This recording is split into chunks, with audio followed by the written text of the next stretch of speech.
क्या आप जानना चाहते हो सबसे बड़ा भगवान कौन है? ये सवाल का कोई सीधा जवाब नहीं है।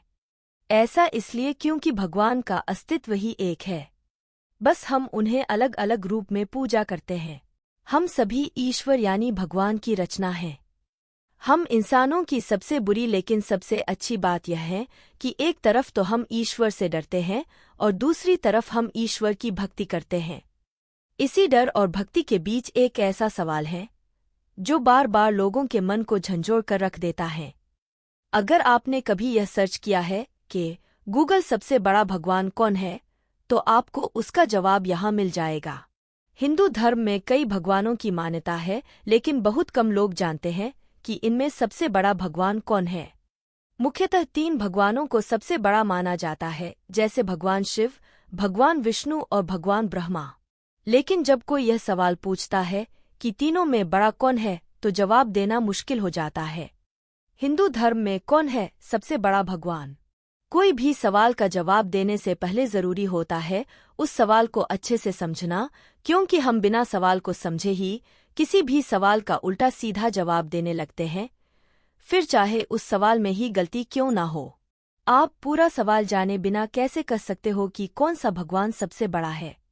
बड़े से मतलब आप यहाँ भगवान की क्या लंबाई नाप रहे हो कि कौन बड़ा है और कौन छोटा है? अगर आप लंबाई नाप रहे हो तो आपका सवाल ही गलत हो जाता है। वामन अवतार में भगवान विष्णु ने एक कम लंबाई वाले व्यक्ति का शरीर धारण किया था और जो बाद में इतना बड़ा हो गया कि 3 कदमों में पूरी दुनिया नाप ली। हनुमान जी जो छोटे से छोटा और बड़े से बड़ा आकार ले सकते हैं, और इतना सब करने के बाद भी हनुमान जी भगवान श्री राम के भक्त बन जाते हैं, तो इस प्रकार आप लंबाई से तो छोटा बड़ा नाप ही सकते।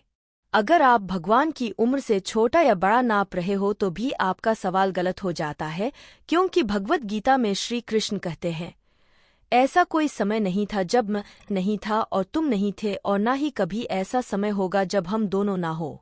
इसका मतलब न सिर्फ परमात्मा बल्कि हम भी आदि अनंत काल से है, सनातन है।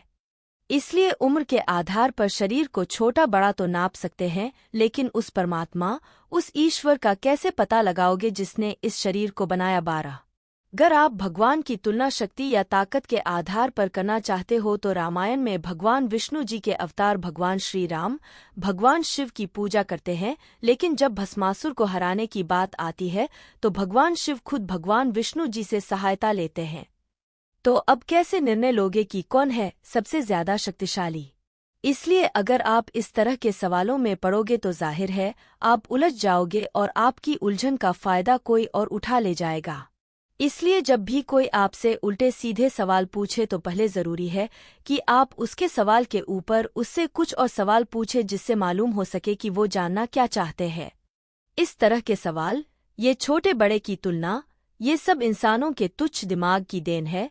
इनका परमात्मा से कोई लेना देना नहीं है।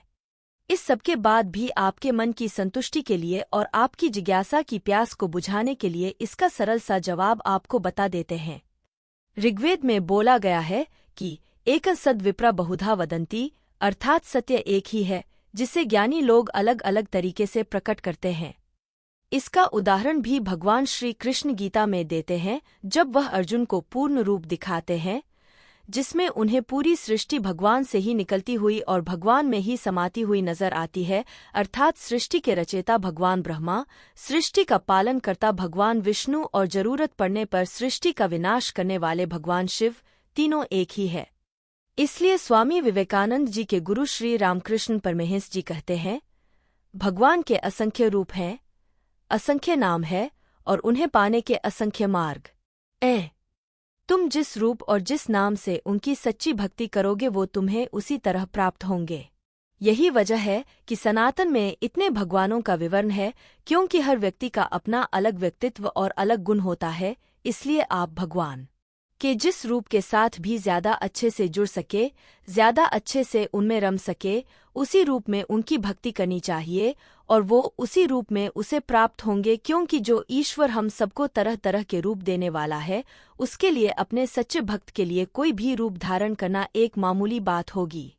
हम आशा करते हैं इस सवाल का जवाब आपको मिल गया होगा कि कौन है सबसे बड़ा भगवान। साथ में यह भी पता लग गया होगा कि इस तरह के सवाल को आपको समझना कैसे है।